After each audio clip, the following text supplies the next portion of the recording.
News, जनजागृती साध्यम, हक्काचे लोकमाध्यम. गांधी तीर्थ, निसर्गाच्या सानिध्यात महात्मा गांधींच्या जीवनावरील जगातील पहिले मल्टीमीडिया म्युझियम. आजच भेट द्या. गांधी तीर्थ, जैन हिल्स, जळगाव. अधिक माहितीसाठी www.gandhifoundation.net वर विजिट करा. हीच क्षेत्र तुम्हाला लाथा मारायला सुरुवात केल्याशिवाय राहणार नाही.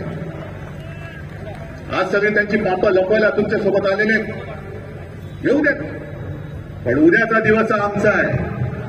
4 जून हा निष्ठावंतांचा आहे. 4 जून हा लोकशाहीच्या विजयाचा आहे. आणि तुमचा जो काही भेदभाव चाललेला आहे, तुम्ही देशाचे पंतप्रधान आहात. आमचं गुजरातबद्दल काही वैर आहे अशातला भाग नाही. गुजरात सुद्धा आमचाच आहे. आणि आज सर्वांच्या समोर सांगतो की उद्या इंडिया आघाडीचं सरकार आल्यानंतर गुजरातचं जे हक्काचं असेल ते आम्ही गुजरातला दिल्याशिवाय राहणार नाही, हे माझं जाहीर वचन आहे.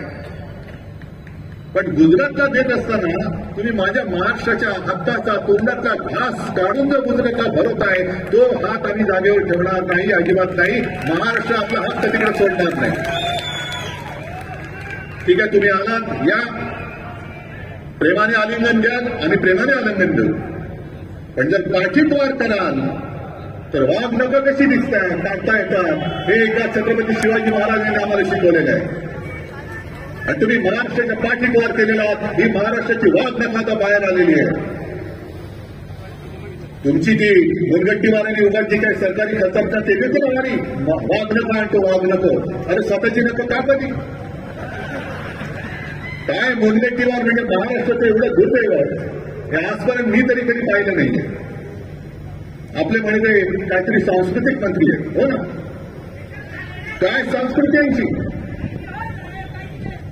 जो महाराष्ट्र जिजामातेला मानतो, ज्या छत्रपती शिवाजी महाराजांनी परस्त्री ही माते समान हे आम्हाला शिकवलेलं आहे, तिकडे तुमचा हा करंटा नालायक मुनगंटीवार सारखा मंत्री मोदीजींच्या सभेत, मोदीजींच्या व्यासपीठावरून बहीण भावाच्या संबंधावर एवढा गलिच्छ बोललेला आहे. मी जर तुमच्या जागी असतो त्याला लाथ घालून हापलून दिला असता, तसं एखादे काढून टाकलं असतं. Get out. माझ्या राज्यात, माझ्या सरकारमध्ये महिलांचा अपमान मी सहन करणार नाही. आणि मी ते करून दाखवलं होतं. एका मंत्र्यावरती आरोप झाल्यानंतर मी त्याला मंत्रिमंडळातून काढून टाकलं होतं. तुम्ही त्याला घेतलात आणि डोक्यावरती बसवलात, पुन्हा मंत्री केलं. हीच जर तुमची चाल असेल तर तुम्ही विचार करायचा. हे सरकार पाडायचं म्हणजे पाडायचंच, हे तर ही शपथ घेतलीच पाहिजे.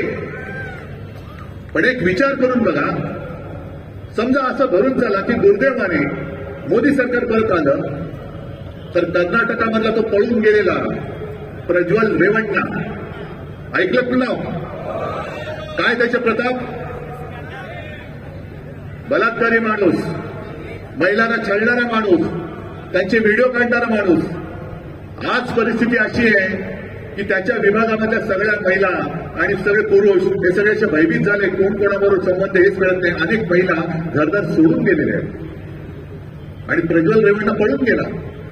मोदींनी स्वतः सभेमध्ये सांगितलंय, या प्रज्वल रेवण्णाला मत म्हणजे मला म्हणजे मोदींना मत. मग हे जर का जाहीर सभेतलं त्यांचं भाषण असेल आणि समजा मोदी सरकार परत आलं आणि प्रज्वल रेवण्णा तुमचे महिला आणि बाल कल्याण मंत्री झाले देशाचे, तर काय होईल? चालतील तुम्हाला? ही भाजपची संस्कृती म्हणजे हिंदुत्व नाहीये. भाजपचा विचार म्हणजे देशाची घटना नाहीये.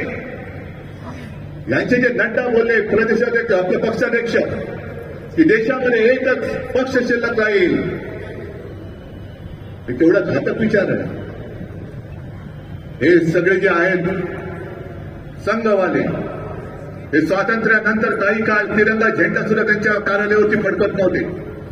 मग त्यांची ती जी काय घोषणा होती, एक विधान, एक निशाण, एक प्रधान, त्यांना तेच करायचंय. एक निशाण म्हणजे भाजपचं फडकं नाही, तो माझ्या भारत मातेचा तिरंगा झेंडा आहे. एक विधान म्हणजे तुमच्या बुरसटलेल्या गोमूत्रधाऱ्यांनी लिहिलेलं विधान नसेल, तर ते महामानव डॉक्टर बाबासाहेब आंबेडकरांनी लिहिलेली घटना आणि ते संविधान असेल. आणि एक प्रधान म्हणजे मोदीजी नाही, 140 कोटी जनतेमधला कोणी जो जनता ठरवेल तो प्रधान असेल. कारण देशाला 75 वर्ष होऊन गेली. पंतप्रधान पद, मुख्यमंत्री पद हे कायम असतं, त्याच्यावरती लोक येतात बसतात. त्यांचा काळ झाल्यानंतर जसं जर तुम्ही गद्दारी नाही केली तर कार्यकाल पूर्ण होतो. पण ह्याच्यानंतर कोण, त्याच्यानंतर कोण, काय कोणापासून कोणाचं अडत नाही. आणि याला 400 पार जे करायचंय ते 400 पार एवढ्यासाठीच करायचंय की तिथे सुद्धा महाराष्ट्राबद्दलचा आकस आहे. आकस एवढ्यासाठी आहे की घटना हे संविधान कोणी लिहिलं? डॉक्टर बाबासाहेब आंबेडकर, महामानव डॉक्टर बाबासाहेब आंबेडकर. अरे महाराष्ट्राचा सुपुत्र, आणि तो सुद्धा एका दलित कुटुंबात जन्मलेला माणूस एवढा बुद्धिमान असू शकतो आणि त्यांनी लिहिलेली घटना ही आम्ही पाळायची. हे या गोमूत्रधाऱ्यांना परवडत नाही. हे गोमूत्रधारी भुरसटलेले विचारांचे, म्हणून त्यांना ती घटना बदलायची. आणि मी प्रत्येक वेळेला जो इशारा देतो लगेच तुमचा जो घरगडी आहे निवडणूक आयोग तुम्हाला नोटीस देतो. जय भवानी शब्द काढा, नाही काढत काय उखडायचं ते उखड. वाटेल ते वेडेवाकडे कायदे आम्ही मान्य करू शकत नाही. जय भवानी जय शिवाजी हा आमचा आत्मा आहे आणि आमचा आत्मा